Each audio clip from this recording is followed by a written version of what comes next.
দুজন ব্যক্তির ঘটনা পড়লাম। একজন ব্যক্তি প্রচন্ড রকম আবেদ, প্রচুর ইবাদত করে। আপনারা জানেন ইবলিসও কিন্তু আবেদ ছিল, ইবলিস কিন্তু প্রচুর ইবাদত করেছে। এখন ওই ব্যক্তির একজন বন্ধু ছিল, এটা বনু ইসরাঈলের ঘটনা।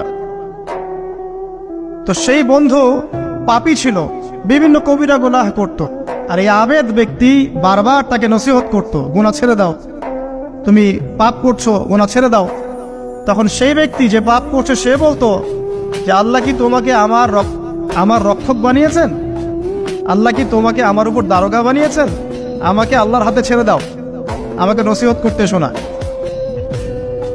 একদিন এই আবেদ ব্যক্তি তার বন্ধুকে একটা জঘন্য পাপ করতে দেখলো, এমন একটা পাপ যেটা দেখে তার মনে ধারণা আসলো এটা চরম জঘন্য একটা কাজ। তখন সে মুখ ফসকে বলে ফেলল যে আল্লাহ তোকে আর মাফ করবে না, আল্লাহ তোকে জান্নাত দিবে না। আল্লাহ রাব্বুল আলামিন মালাকুল মউতকে এই দুজনের কাছে পাঠালেন, দুজনের রূহকে কবজ করা হলো।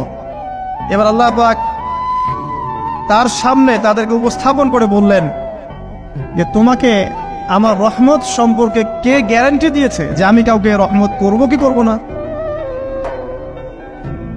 যাও, আমি তোমাকে জাহান্নামে পাঠালাম, ওই ব্যক্তি যে আমার রহমত প্রত্যাশা করেছে আমি তাকে জান্নাত দিয়ে দিলাম।